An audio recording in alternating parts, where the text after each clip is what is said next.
Hi boys and girls, I'm back with Powerless. I'm on chapter 12. This one is called Molly's New Plan. That night, Daniel could barely sleep. He kept replaying the day over and over in his head. The meeting with Herman Plunkett, the drawings of the shroud. It was the same shadow that had taken Simon's powers away. The same shadow that had looked Daniel in the face. He was sure of it. Daniel suspected that he was the only boy in the history of Noble's Green who could remember seeing that shadow. But what did it mean? Somehow Herman Plunkett had drawn the face of their enemy over half a century ago, and today the only surviving pictures of the shroud were Herman's own sketches. He'd said himself they were one of a kind. A crazy thought took root in Daniel's head. Could Herman Plunkett, that shriveled old man, in fact be the shroud? Looking back on it now, he found that things that once had seemed mundane took on sinister meanings. What had Plunkett really meant with all that stuff about the death of Sherlock Holmes? Was he trying to warn Daniel? To threaten him? In stories, the villain often liked to toy with the hero, to play a game of cat and mouse before the final pounce. But that was in stories, and stories could not be trusted.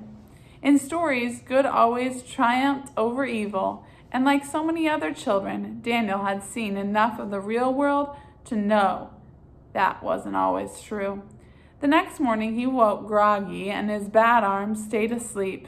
Once he started to move around, the blood came back to his arm and he winced as 1,000 little needles pricked his skin. Because of the cast, he couldn't even massage the life back into it. All he could do was pound his fist onto his pillow and say a bad word or two, which he did very, very quietly. He finished his breakfast quickly and was ready to leave earlier than usual. His mother was already at the hospital visiting Graham, and his father was running late for work while trying to get Georgie ready for daycare.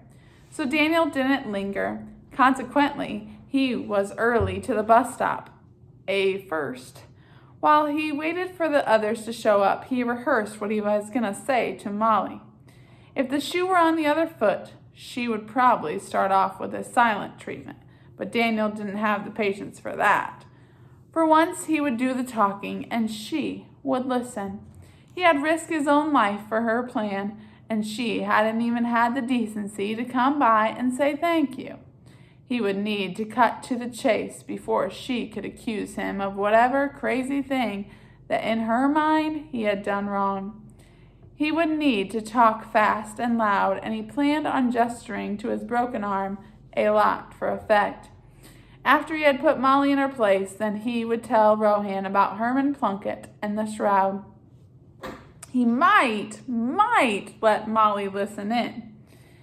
As it happened, Molly and Rohan arrived at the stop together. As soon as he saw them approaching, he made a big show of looking the other way. After all, he didn't want Molly to think he had been waiting for her. He made sure that his broken arm was facing her as well, just for good measure. "Hey, Daniel," it was Molly's voice, which surprised him. He expected her to let Rohan do the talking, at first anyway. Daniel tried to look surprised. "Oh, I didn't see you guys coming."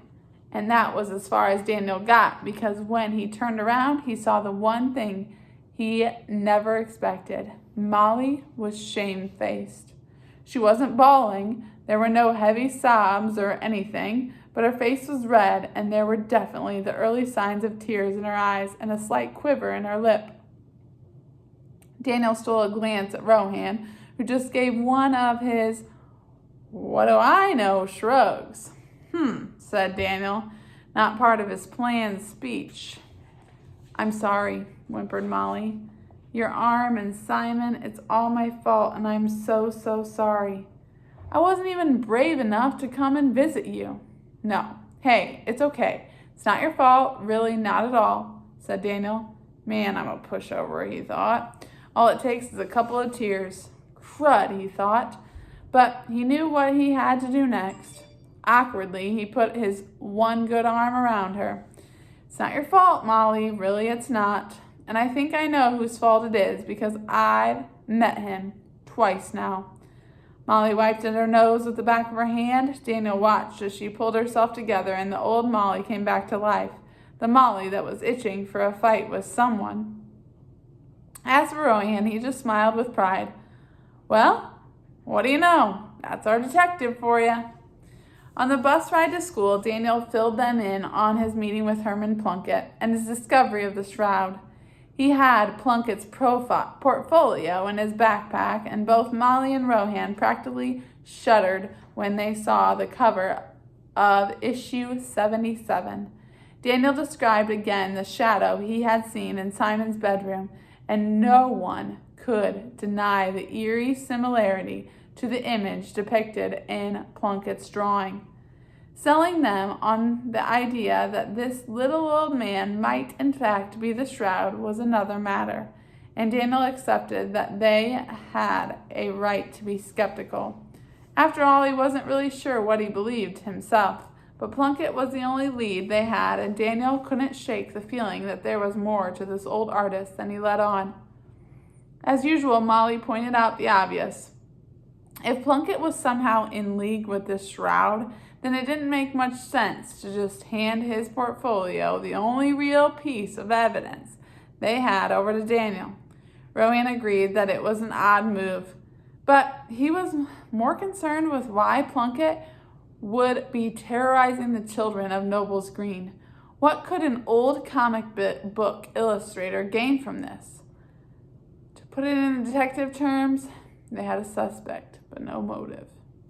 Whoever the shroud was, whatever it was, it had stolen the powers of hundreds of children over the years, and it had taken their memories. Memories of time spent with their friends, memories of doing remarkable things, of helping people. It was a kind of violence. What it did, of that Daniel was certain. As they arrived at school, they were confronted with another problem: what to do about Eric. His birthday was just a few weeks away, and the plan had been to keep him in the dark until they had enough proof to convince him. But now, even with Plunkett's drawing in hand, they couldn't be sure how Eric would react. He believed in the legend of Johnny so strongly, with such conviction. To him, the old stories and the comic books revealed a greater purpose to their powers, to their lives. The story of Johnny Noble promised a future, that they could all grow up to be heroes if they just tried hard enough. The bright, shiny legacy of Johnny Noble was a way of life to Eric. How would he take the news that the truth might be something far darker, a thing shrouded in shadow? As it happened, when they got off the bus, Eric was waiting for them, leaning next to the school doors as groups of bustling students pushed and shoved their way past. Eric folded his arms across his chest and looked Daniel in the eye. "Man, are you in trouble, Corrigan?" Daniel blanched. Even Rohan took a step backward, bumping right into Molly. "What are you talking about?" asked Daniel, his voice going an octave too high. "Where's that Phillies cap I sent to the hospital? You know how hard it was for me to even touch that thing, much less buy one for you." Daniel breathed a sigh of relief. Of course, Noble's Green didn't have a Major League Baseball team, so Eric had chosen the nearby Pittsburgh Pirates as his. Their main rivals just happened to be Daniel's team, the Philadelphia Phillies. "It's at home. Although I appreciate the gift, I didn't really want to wear it in front of you, remind you of how bad the Pirates are doing this season and all." Eric smiled. "Thoughtful of you. How's the arm feeling?"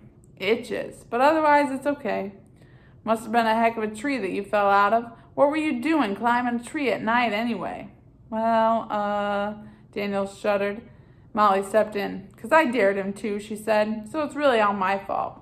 "Well, I think he's got to share the blame for going along with one of your crazy ideas. Thought you would know better by now, Daniel." "Yeah, well, you know me, always showing off." Eric smiled again, but Daniel thought he caught a flash of something else on his face. He told himself that he was just being paranoid, but for a split second he thought he saw Eric give him a look that he hadn't seen before.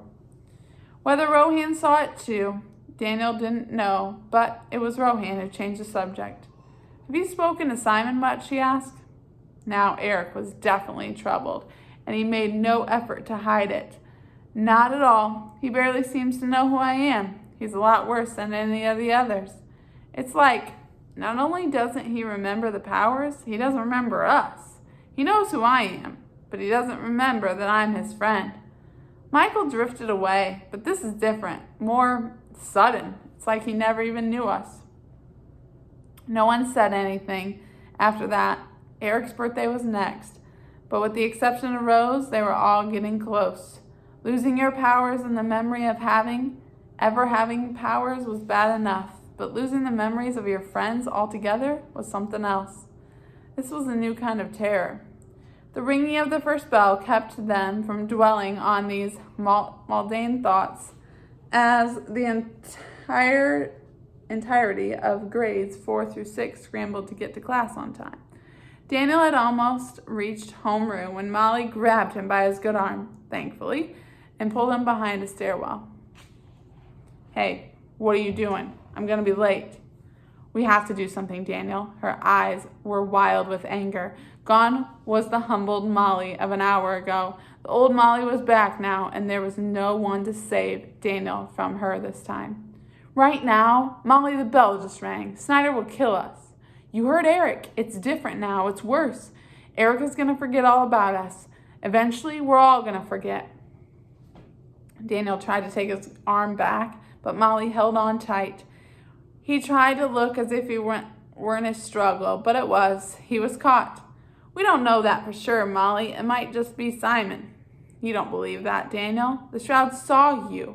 He knows that we know about him, and this is his punishment. It's not fair."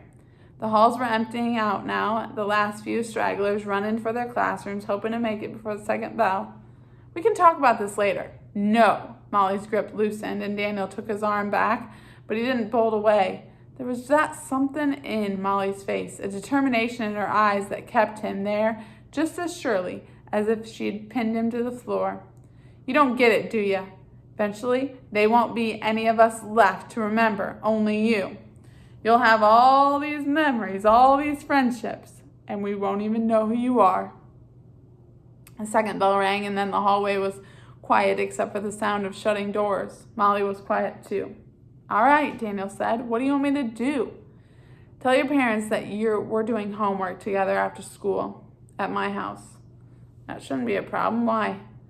"We're going to the other side of Mount Noble. We're going to the old quarry." "The old quarry? But the rules say not." "Well, we will just have to break the rules again." "We need answers, Daniel, and we are running out of time. Please, for Eric." Daniel swallowed hard and nodded. Molly nodded back, and Daniel watched as she turned and strode down the hall, her head held high. Molly Lee was once again a girl on a mission, and strangely enough, Daniel was glad. It suited her. Daniel followed her, but he didn't rush. He was already late. A few seconds more wouldn't matter. As he walked, he remembered that first day in the treehouse and the reading of the rules. The north face and the old quarry are off limits. Danger awaits us there. Danger waits for us there. Today, Daniel was very homesick for Philadelphia. So they're going to Old Quarry, even though they're not supposed to. Next chapter, the Old Quarry.